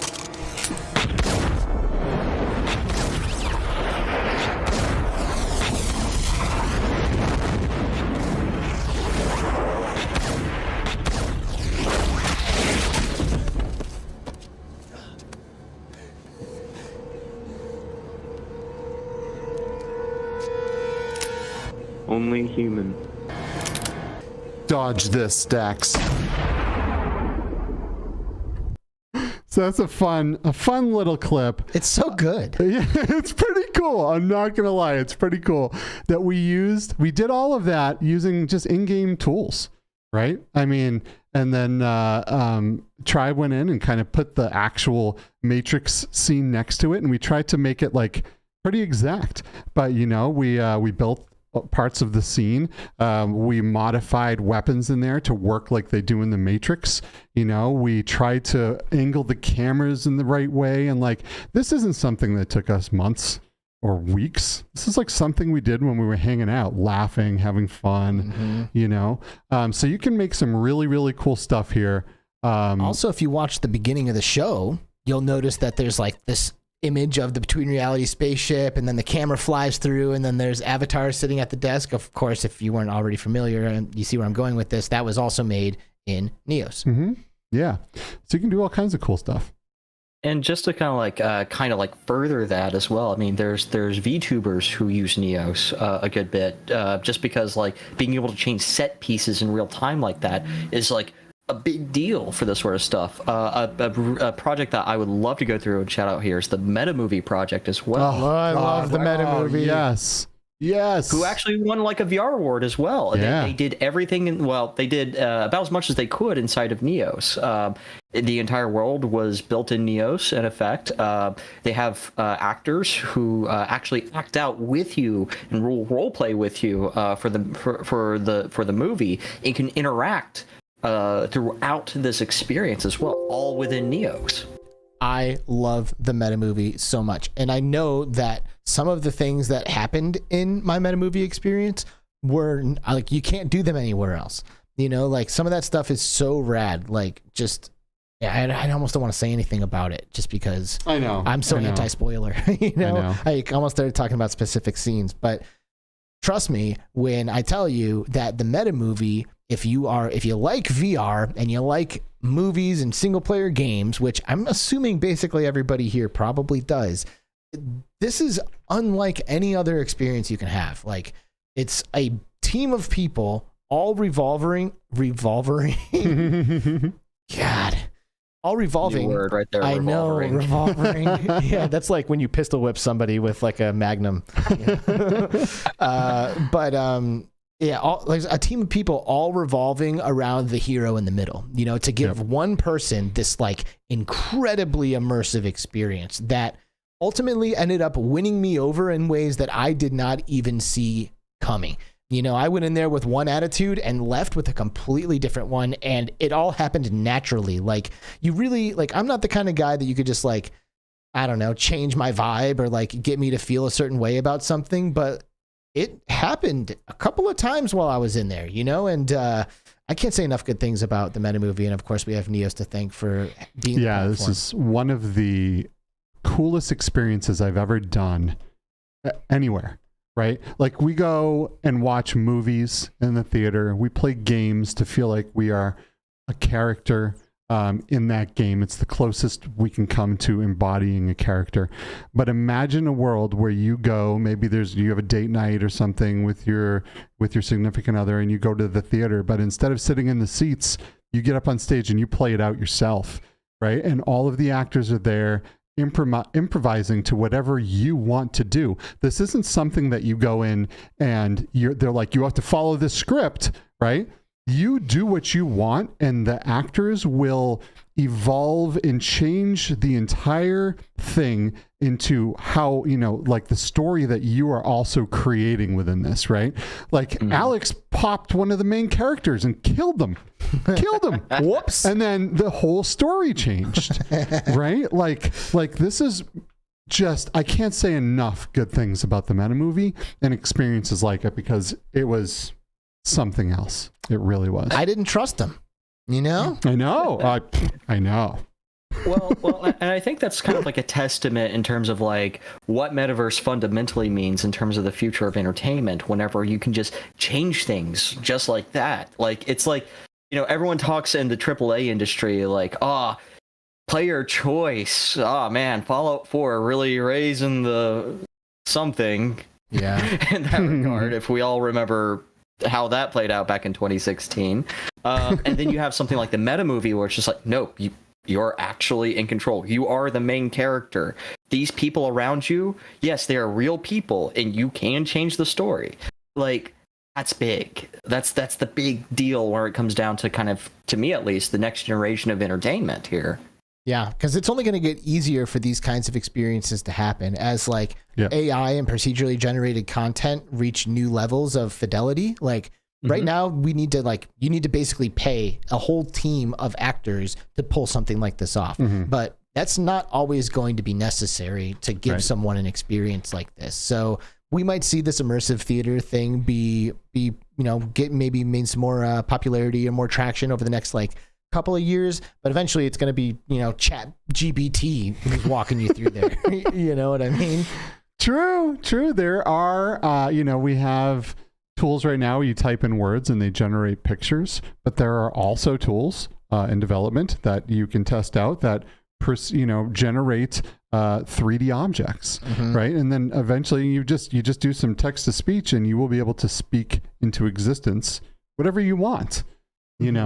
I would love for something like this to be implemented into NEOS, and given time, whether, I have no idea if you guys are working on anything like that or not, but given time, eventually it has to show up, right? Because that's just how technology is going. I will say that as a testament to what you could do with the platform and kind of the, I want to say semi-open, of course we're not fully open, but that sort of semi-open nature where either you can write a plugin, because we have that plugin mechanism there that anyone can just write a plugin and just improve the tool set that they have available to them. We actually have one just for electronics simulation and stuff like that you can tinker with today. That there are people who have actually managed to get AI working with NEOS. There is one project by Creolis and a few other people inside of NEOS called the Quantum Bar. I actually got to experience this one at VR Days for the first time. Just met up with Creolis and he said, okay, give it a shot. And I was actually able to talk to an AI generated bartender and actually understood things what's a whiskey? Well, these are the whiskeys that we have available. Which one would you like? I want that one. Okay, here you go. And being able to have a flexible sort of platform like this so people can bring these tools to the platform. That's, I think, ultimately the proposition for NEOS, is that you can build whatever tooling that you want. You're not fixed to the specific tools that we tell you to use. You can just build new ones. You can build some pretty immersive content and some very engaging content in NEOS. The MMC is going on right now. That always brings the coolest stuff to the platform without fail each and every single year. And that's really kind of what the lifeblood of NEOS is being able to do all these cool things and being able to bring all these cool things to new people, existing people, bring your friends and let them experience it, I mean, it's really important for us that NEOS doesn't stop existing. We understand this. We know that this is the only platform that this level of freedom, this level of expression is really obtainable right now. And I don't know, I guess it was last year, things were looking pretty grim for NEOS. There's the whole crypto debacle and in this, almost mom and dad were fighting at the company kind of thing that was happening. And, for a minute there, we were all trembling in our boots thinking oh man, is what's going to happen here? Is NEOS just going to be done or what? And thankfully we're still here today. We've got you on the show and, everyone is still using NEOS and things are looking good. Do we have to worry about NEOS going anywhere? Can you speak to this at all? Oh, I really wish I could. About the only thing I can say is that, we're all trying to find a solution at this point, one that generally works, particularly for the community, so that we can kind of move forward with not only just the platform, but the overall vision as well. So, we're all trying our best to do what we can to get to a good outcome here for almost everyone involved here. Yeah. So that would be ideal. It would really mean a lot to Skiva here. Yeah. I really wish I could say more. Yeah. Well, if NEOS ever goes away, you're going to see me be depressed like you haven't seen in quite some time. But I can't imagine that will be the case. There's a lot of amazing, incredibly intelligent and smart people working over there. People that's problems, they troubleshoot for a living. Like to create tools like this and to create platforms like this, you can't be a dum-dum. So I have full like I really believe that this will all be worked out in whatever way it has to, in order for us to continue using this platform. At least that's what I have to believe.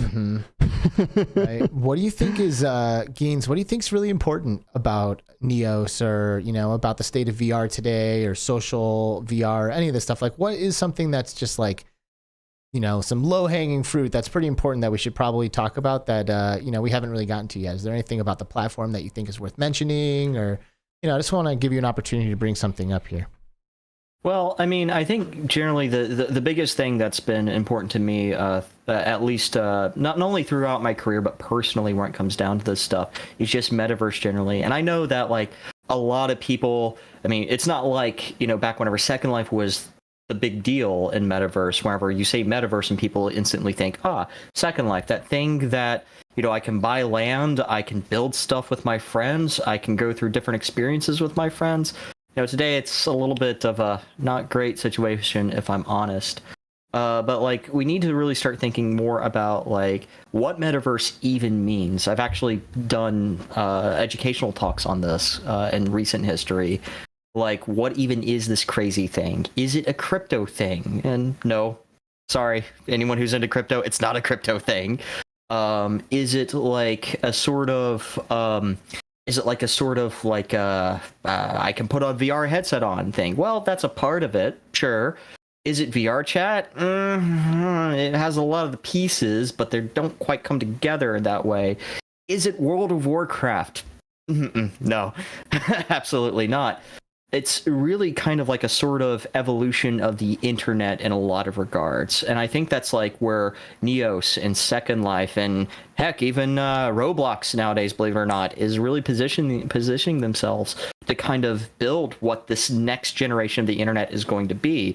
Probably won't even call it metaverse at that point. Well, they'll just be the internet right. at that level.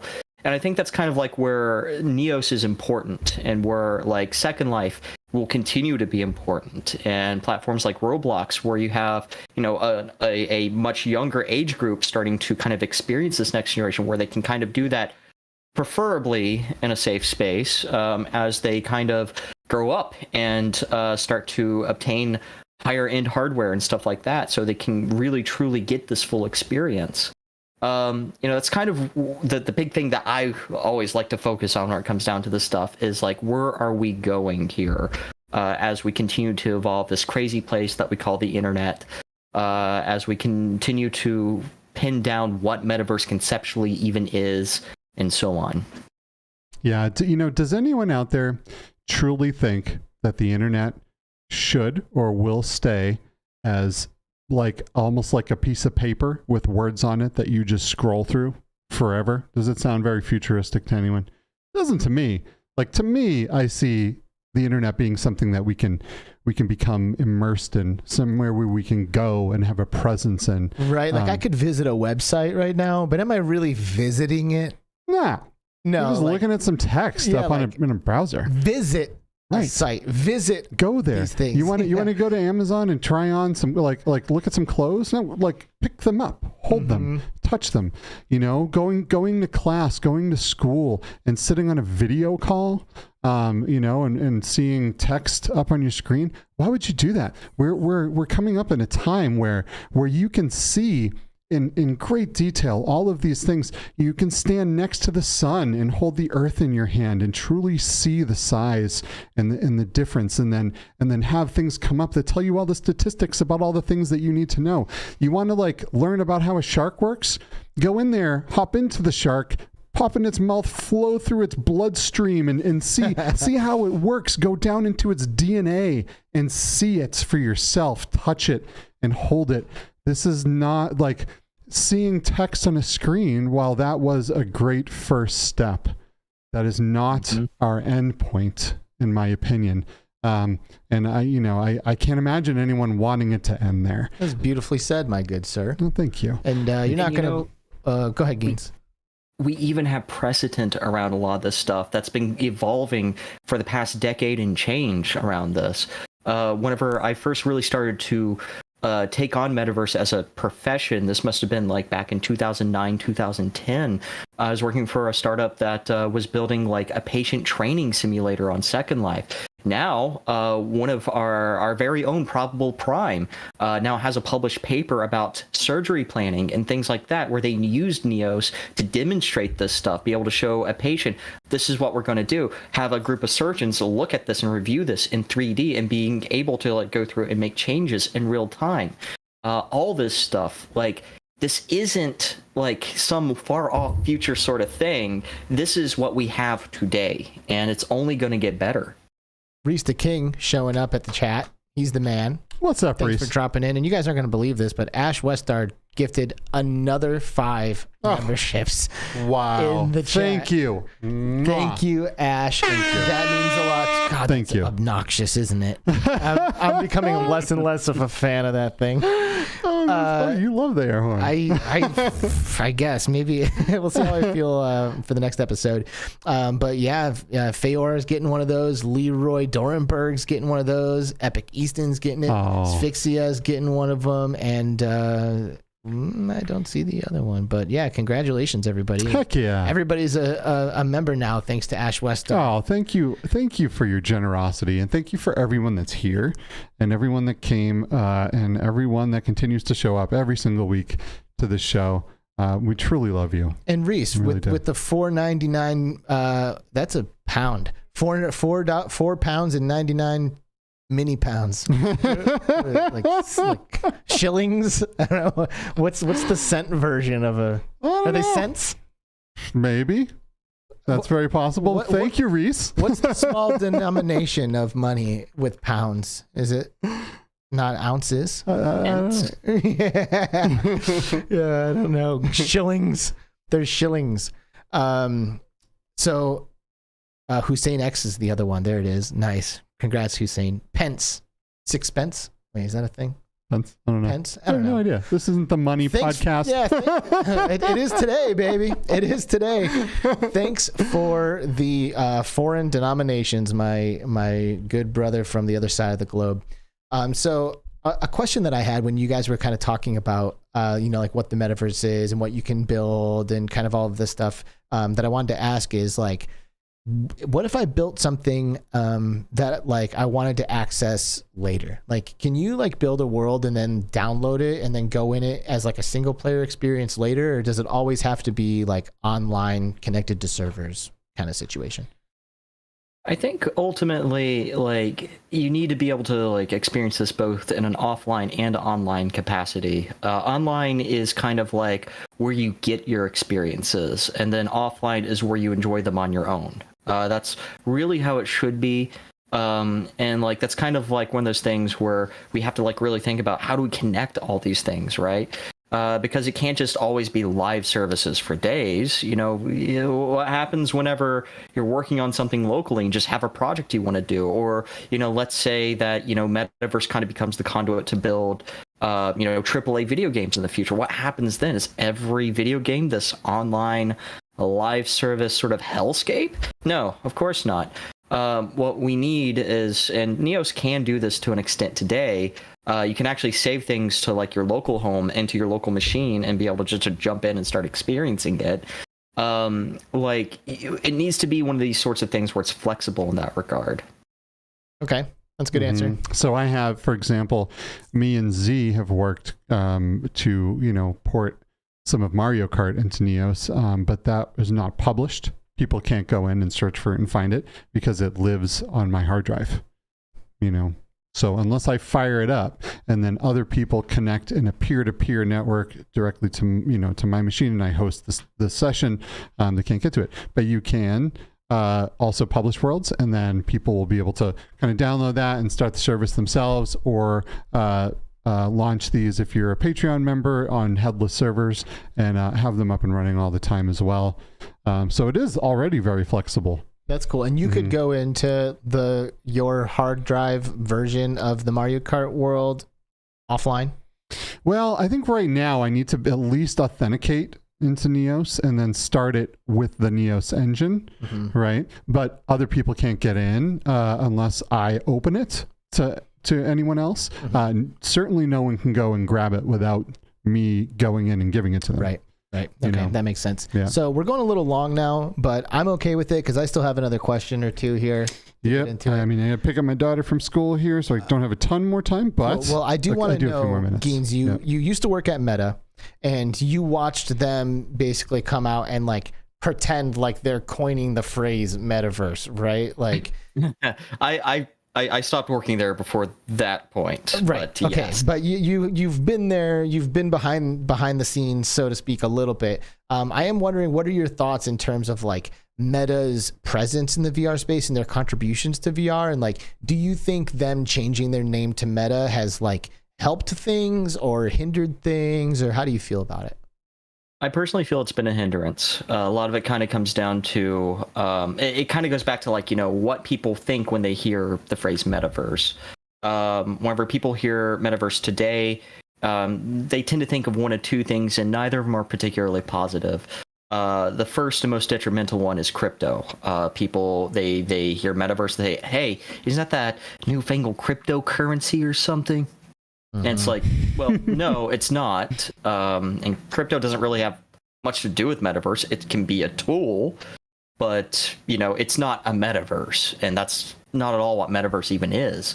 Or they think Meta or Facebook, the company, is like, they think that.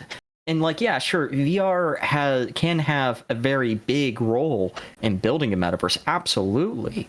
But it kind of comes down to whenever you have a company like that has had the kind of controversy that it has over the years around data privacy, things like that, it doesn't exactly paint a good picture of the metaverse whenever that's one of the first things that people think of. Now, Meta, I will admit, has had some positive contributions to the space. Absolutely. The VR side, particularly trying to drive prices down to the point of even subsidizing headsets behind the scenes and things like that. I mean, that's pretty important in terms of adoption. And I definitely think that they're at least vaguely on the right track in terms of VR adoption. But their concept of the metaverse is really more walled garden. And we don't need that with the metaverse. If you're going to build either a successor or evolution of the internet, it needs to be open. That's the only reason why we even got to the point that we are today with the internet as it stands. So why would we go back in time and say, yeah, America Online was pretty cool back in the day, wasn't it? Let's just build that in VR. No, it's awful. This is to imagine if like Microsoft or someone owned the internet. And anywhere you went, it was controlled by Microsoft. They advertised their stuff. They dictated the browser you could use. They dictated what services and what operating systems you could use. That'd be terrible. That's not a good idea. It's not a good idea. They almost did. Yeah, they almost did. Back in the day. Yeah. But having an open platform and this also being like NEOS, right? NEOS cannot be the only metaverse platform. It's a piece of a grander thing. It's a landing zone to be able to go to other places. It's like a centralized hub, right? To be able to hop around afterwards to other places. It can't be the only thing. And while NEOS is awesome now and the people who run it are awesome now, what if someone came in? What if the original team all got hit by a bus and then Mark Zuckerberg came in and bought it? Right? You know what I mean? Like, then we're all stuck and it's a problem. Yep. So it can't be a closed system. It can't be owned by one company. It can only be contributed to by many companies. It is too big. Yeah. It's like, it's like one web page being called the internet or something, right? It's not the way it works. But, and I mean, I think this is like where standards, and there was a drive for standards back when Second Life was getting big the first time, like for Hypergrid, OpenSim, the Open Metaverse Project, things like that, going back over a decade now. We need those to kind of further build out the metaverse. Like, these platforms can't just be their own walled gardens, their own little islands that don't have any connection between them. If this concept is going to exist, and if this is how the internet is going to evolve, then we have to have those standards there. We need service providers to talk to each other. We need platform providers to talk to each other. We need them to kind of build this metaverse and treat it as if we're building the future of the internet, because that is kind of the point. at the end of the day. The internet didn't become what it was, like conceptually, because you had ISPs not talking to each other. The history around that basically amounts to, ISPs had to talk to each other to build the internet. Otherwise, it wouldn't exist, and we wouldn't have what we know as the internet today, for better and worse.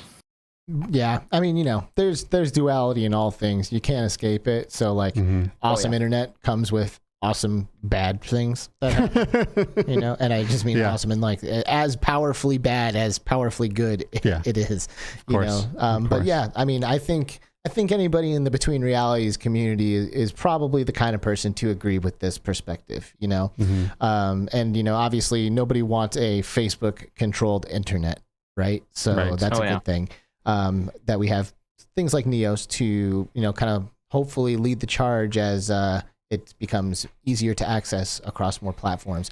I am curious, though, Geenz, what your thoughts are on Meta Horizon Worlds. Let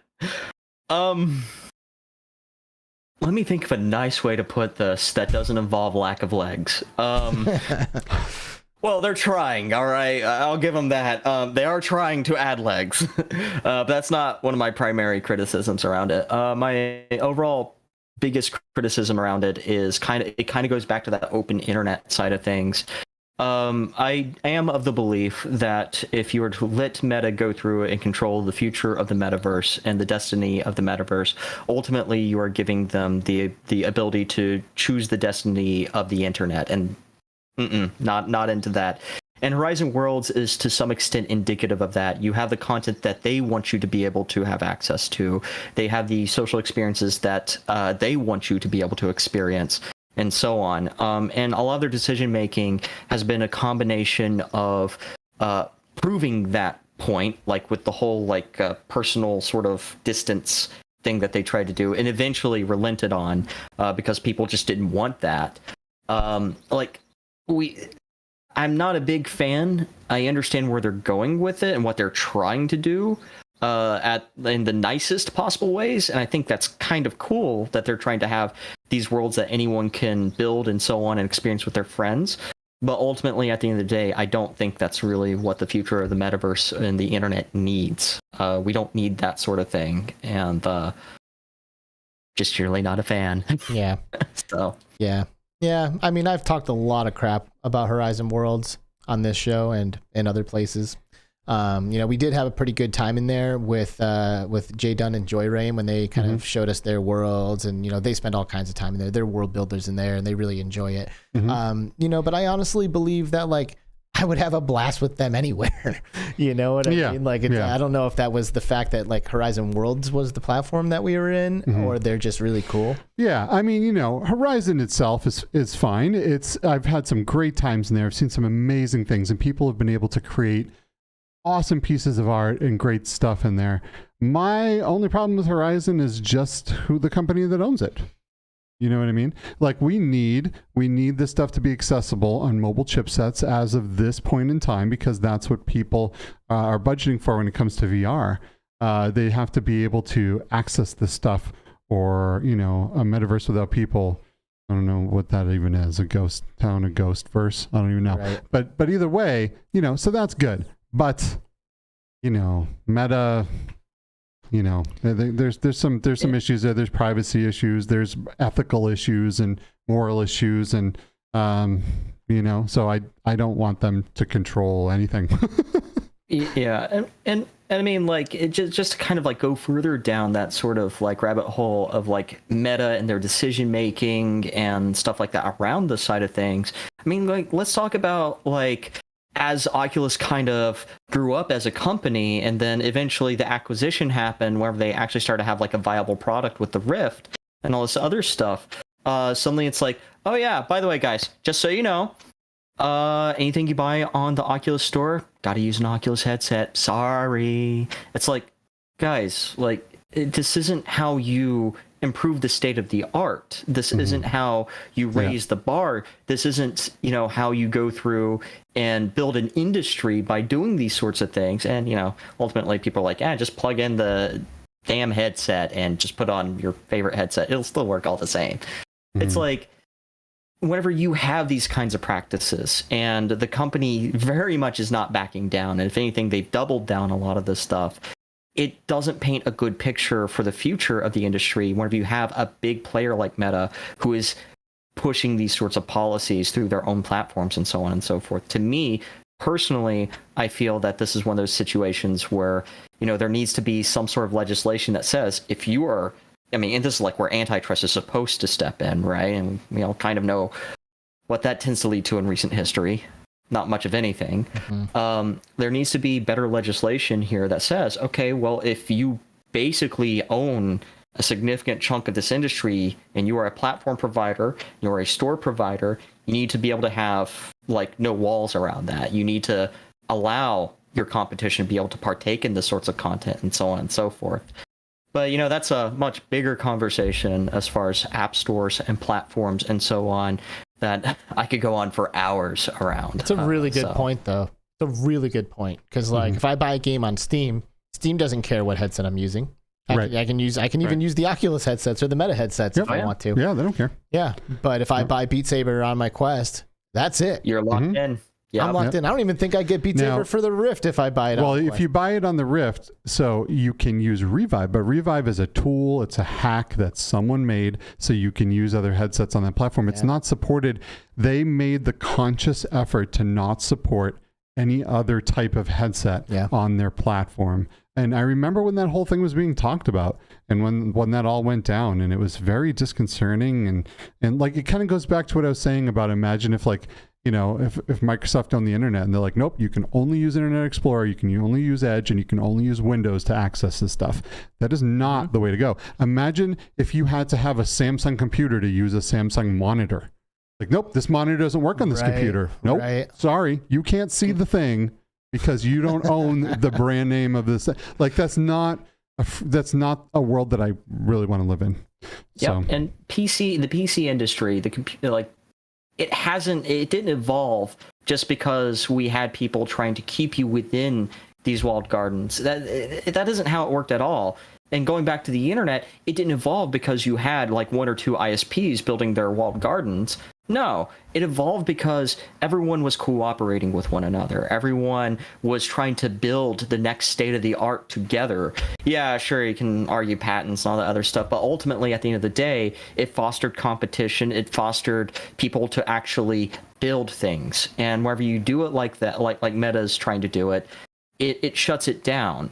It makes it this no-no thing, you know, like, especially when it comes down to they're the decision makers around your content and so on. Sure, you could argue Valve is in a similar position with Steam Store and so on, but also, I don't know, whenever you look at certain things on the front page of the Steam Store, you kind of wonder if there even is content moderation at times, you know, versus like, say, Meta, where, you know, if we were to try and like push certain things on NEOS, they probably tell us to sod off, you know, they tell us to go away. Some of your content's a little bit, some of the content that users are producing is a little bit too risque. Okay, well, we're sorry you feel that way. We can add some filters. No, it's okay. We don't want you here anyways. Oh, so you just completely deplatformed us because you don't agree with some of the content that some of our users produces. Okay. Interesting way to kind of build the future of the internet there, but all right. Yeah, man. Yeah, you guys are definitely, to use Ashley Huffman's words, preaching right now. Hi, Ashley. Thanks for joining us, Ashley. We're getting pretty close to the end here. Tribe keeps pinging me, so I gotta ask. He wants to know if you or NEOS has been paying attention to AI software, because he would love to use AI to code in Logix if he could at some point. Well, I mean, I can't say like what we're really working on today. Like, I can't really talk about that stuff. But like, you know, I personally think AI is an interesting thing as far as a tool, and I think that like in terms of how it should be employed is literally as a tool. Definitely have some negative opinions around using AI to like straight replace people and displace people, more importantly. But like being able to like build better tooling for people, like being able to build like, say, an AI brushstroke system or something like that that can like actually have like super realistic looking like oil painting brushstrokes and things like that. seeing how I was actually traditionally trained as an artist many years ago. You know, like I think that's important, and being able to like use AI to build better code. Like for example, the Logix example there, Microsoft has certainly been looking in that direction in terms of their IntelliSense system, in terms of helping out developers nowadays. So I think there's plenty of utility there. It's just a matter of just kind of connecting the dots and trying to figure out how we provide that utility to people. Yeah, sounds good. Cool. We should pretty much start wrapping this thing up at this point. Yep. Is it, how you feeling, Skiva? You feeling like you got everything out of your system here? I mean, I know you. No. No. I have pages and pages of questions that I would love to sit here all day and ask. But at the end of the day, I get charged per minute that I don't pick up my daughter on time. So. Yeah, so we're not gonna mess around with that. So I guess we'll just have to continue the conversation with Geenz another day, you know, and keep digging in and you know, keep learning as much as we can about NEOS, and obviously just keeping our finger on the pulse and making sure that we're here for you guys. Everybody at NEOS knows who Skiva is, right? What? Pretty sure. The heck kind of question is that? Well, it's because you're like the Sherpa of the VR community into NEOS. Like anybody who's been into that platform has gotten the Skiva experience. Well, that's not true, but I do try to preach my love for NEOS. And here's the thing. NEOS can be overwhelming if you go in all by yourself. Not just overwhelming, but people might think, wait a minute, this is just VR chat, but with complicated menus. And unless there's someone there to go, wait, hold on a minute, let me show you why that's not the case. Yeah. Then people might get a bad taste in their mouth and never give it another try. And I love this platform so much that I want to make sure that doesn't happen. Let everyone here know I have never seen a dime from NEOS. I am not affiliated in a professional sense with NEOS. I just love it and I believe in it. And I think the people that are creating it are awesome. And I want people to be able to go in there and understand what makes it so powerful and different and freeing and amazing. Mm-hmm. And unless you have someone to show you, like imagine you went to like Italy and you never left the hotel and you were like, this hotel is like everything else. This is bull. Why am I even here? But no one goes, no. I know the cool places. Let me show you all the restaurants and the culture and the amazing things that are happening here. Maybe you wouldn't understand, right? You know, so I want people to go in there and I want them to get it.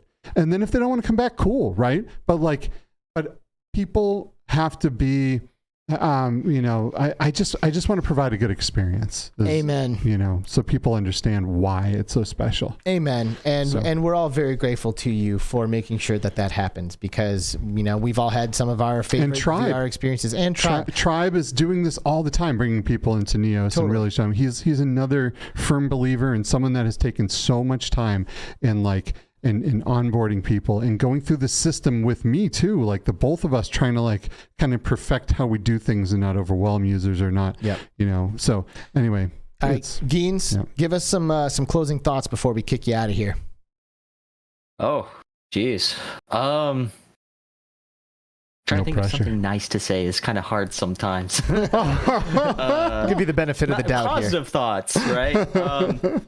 You know, I guess a good one is, you know, let's everyone, you know, no matter what community you're from, whether you're into VR or not into VR, you know, let's all hope that we can, through some dark times that we're seeing today on the internet, across the board, looking at you, funny Twitter man. Let's all hope that we can build a better internet and by virtue, a better future for civilization. Amen. Geenz from Second Life, Geenz from NEOS, Geenz from the planet Earth. Thank you so much for joining us on the show today. It has been an exceptional one, if I may say so. And we're looking forward to chatting with you again one day in the future. I hope you'll be down for that sometime. Absolutely. Thank you for having me on the show. Of course, man. It has been a pleasure. Absolutely. Everyone say goodbye to Geenz. Bye, Geenz. Adios. Bye. And boom, he's gone. Just like that. He gone. That was great. That was really good. That was super fun. I hope that was everything that you were hoping it would be. Of course. I like I said, I just want to sit here and talk about NEOS until tomorrow or maybe even next week. Like I could literally never stop talking about this platform. So yeah, it was great. And I can't wait to talk some more about it eventually, maybe with some more people from NEOS, or have Geenz back, or you know, but yeah. NEOS. Cool. So we're not talking about the next episode to air, right? No, we have the next episode will be pre-recorded. So keep on the lookout for that. Me and Alex are going to discuss the exact day that airs. Might be Wednesday, might be, I don't know, we'll see. But yeah, keep that, you know, follow my Twitter, follow Between Realities, you know, and we will keep you informed. Cool. Yeah, I guess we're going to have to discuss the day of our final episode too, because we usually, of course, do these shows on Fridays and live, but I am traveling for work on Friday and I was not able to get back in time to do our normal time slot. So next Friday, a week from today, will not be our final episode of the season, but we'll let y'all know when that's coming, because that is an episode that we want everyone to participate with us. So maybe we'll find a time on the weekend, or we'll just push it out a week. Steve and I are going to talk about it. But we'll figure it out. But we want you guys to be involved. So stay on the lookout for that. Join our Discord. It's in the description below. We'd love to have you a part of our community. And you know, shout out Guido and Tribe Grey Wolf and Hussein X and Eric from Q2C VRG. Hoodie, right? Ashley Huffman and Reese the King and Duggars K, Todd, of course, from Q2C, United Space Force. Hey, thanks for being here. Ash Westar, come on, with all the channel memberships. Just thank you so much. Really means a lot. Asphyxia, Duggars K, Red/Ace, Mr. Survivor, thank you for being here. Bluebell, of course, Virtual Steve, Classy Grandma with the super chats earlier, Dark Angel up in here, CreeperBetty, Epic Easton, CreeperBetty with the best super chat I've ever seen. Alex, #1 fan. That's what I'm talking about. Wolf Raza, Arcanian and Hussein X and everybody, and Mickey Burr and Blazado. We are so grateful for you guys watching this live episode with us. And if you didn't watch it live, we're still very much grateful for you. So thank you for listening or watching to Between Realities. And we will see you next week at a day that you're just going to have to wait to find out about. Yep. And, you know, I love VR, but more importantly, I love all of you. And thank you for going on this journey with us. Love you guys. That's it. Bye, Ray Boy and VR Spry Guy and everybody else who is here. We think you guys are great, and we'll see you very soon. Have a good weekend. Bye.